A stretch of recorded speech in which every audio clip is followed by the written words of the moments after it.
Hello everyone, welcome to Calender's Lunchtime News. First this afternoon, torrential rain has caused havoc in West Yorkshire, with roads flooded, train services cancelled and schools closed.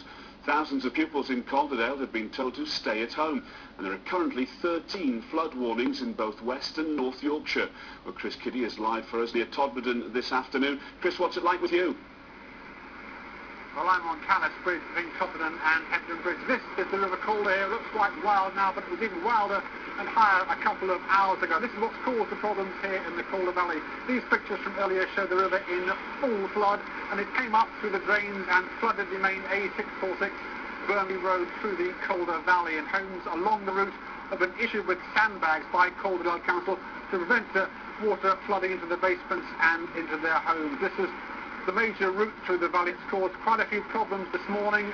Two major schools have been closed. Both Calder High in Mythenroyd and Todmorden High School were closed, plus another junior school in Halifax, simply because people couldn't get to those schools this morning on their buses along these routes which were flooded, along with many minor roads down the Calder Valley here.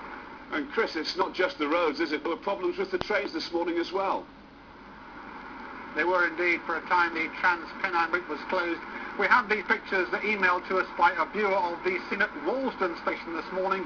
The track there turned into a river as water came splashing down off the Pennine Hills. That route, though, is now open to train traffic, along with the major road routes here through Calderdale, as you can see now. But the rain is coming down, and what's left behind now is a major clear-up operation. One good piece of good news, though, is that Todmorden didn't flood. The flood defence is held there. They spent millions on them. The park did flood slightly, but that was meant to happen, but the town of Todmorden escaped floodwaters.